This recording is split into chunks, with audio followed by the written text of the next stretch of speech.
Together, we will build what I call an opportunity economy. Kamala Harris has unveiled her economic plan. There's a big emphasis on lowering costs and taxes while boosting affordable housing. When I am elected president, I will make it a top priority to bring down costs and increase economic security for all Americans. Here's what you need to know. In her first 100 days in office, Harris wants to implement the first ever federal ban on price gouging on food and groceries. She says the aim is to stop big corporations from exploiting consumers while generating big profits for themselves. There would be penalties for companies that break the new limits.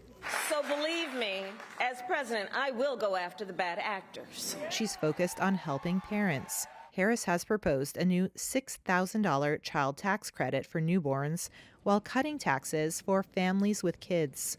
I'll lower the cost of insulin and prescription drugs for everyone with your support, not only our seniors. She's aiming to lower healthcare costs, like the cost of prescription drugs, and cancel some medical debt. Harris also wants to boost affordable housing across the country, with a plan to build 3 million new construction units. We will do that together. Her agenda largely mirrors President Joe Biden's, and many of her proposals build on policies already introduced by him. Progressive economic ideas poll well with voters, but they've proven tough to pass into law. Some of her policies have come under attack as overly liberal populism by Republicans. We remove the barriers to opportunity so anyone who wants to start a business or advance their career can access the tools and the resources that are necessary to do so.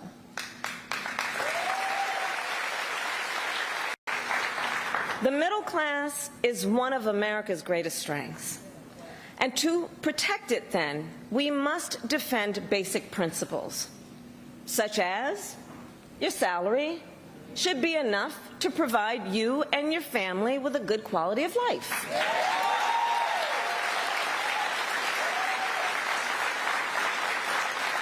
Such as no child should have to grow up in poverty.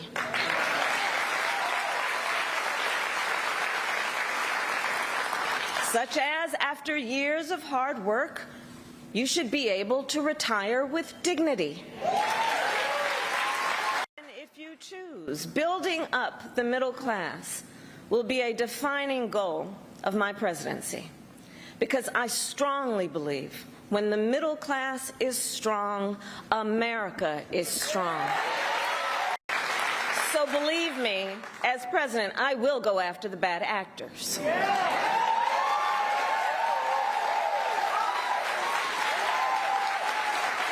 And I will work to pass the first ever federal ban on price gouging on food. My plan will include new penalties for opportunistic companies that exploit crises and break the rules, and we will support smaller food businesses that are trying to play by the rules and get ahead. 2 months ago, I announced that medical debt will no longer be used against your credit score.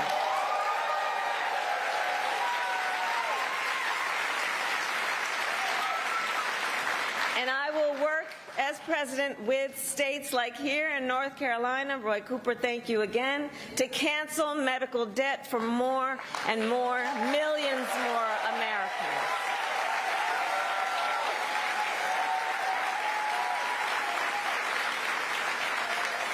As for Donald Trump, well, he wants to repeal the Affordable Care Act, which 45 million Americans rely on. 45 million Americans rely on it for health care. So now is the time to chart a new way forward. Now is the time to chart a new way forward, to build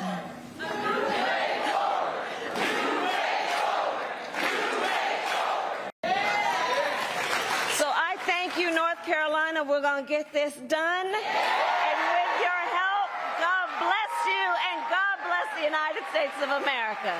God bless you.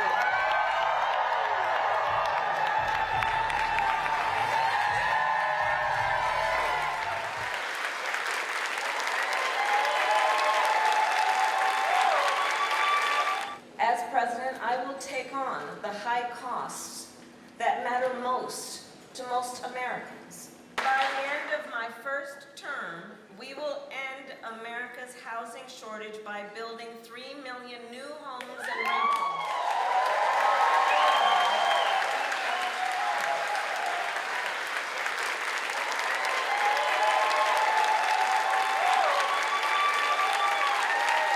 She absolutely spoke to me as a homeowner. We are looking to upgrade and we're looking to get into a new home, and that's one of the things that's presenting a challenge.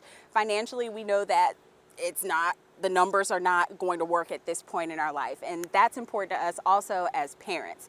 We have a 5-year-old daughter. We want to make sure that she has access to the best schools and to community programming and those kinds of things. And so we really want to be in a position to give her the kind of home, a little more space, a place where we can entertain and invite our friends in our community to spend time with us. All of those things are really important. And we really want to make sure that it makes financial sense before we can do something like that. So she spoke to my heart as a potential homeowner. We'll do this by restoring 2 tax cuts designed to help middle class and working Americans. The Earned Income Tax Credit and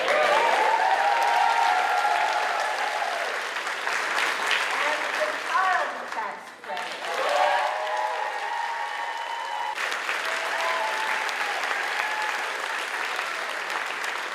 She spoke specifically about policies that we asked for: more affordable housing, more affordable groceries, being able to affordably live where we are. In my local level as mayor of Durham, North Carolina, I always talk about affordable living. And people say affordable housing, I know what they're saying. I translate that to affordable living. And today her policies address that specifically. So today she spoke to the people. Every day across our nation, families talk about their plans for the future, their ambitions, their aspirations for themselves, for their children. And they talk about how they're going to be able to actually achieve them financially. Oh my God, it was an amazing speech because she addressed concerns mainly of the middle class, and the middle class supports all of the classes. She addressed the rising costs of groceries, and she realized what I always thought, that it's not inflation but price gouging. She addressed prescription drugs, gas, all of the things that really matter to working class people, keeps the working poor. She's in tune with the people, and she has a heart for service. She actually cares, and you can see that in her action, in her body language, and it all. She's bringing joy and excitement back to people who are sort of giving up hope. That America continues to define the future and lead the world.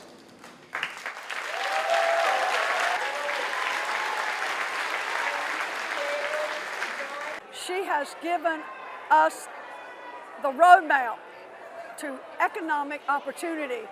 She has a vision. Leaders have visions. That's what she's showing America, that this is what we need to do. And let's don't leave anybody out.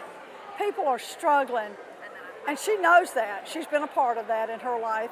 And so she is helping us understand the middle class needs to also have those opportunities.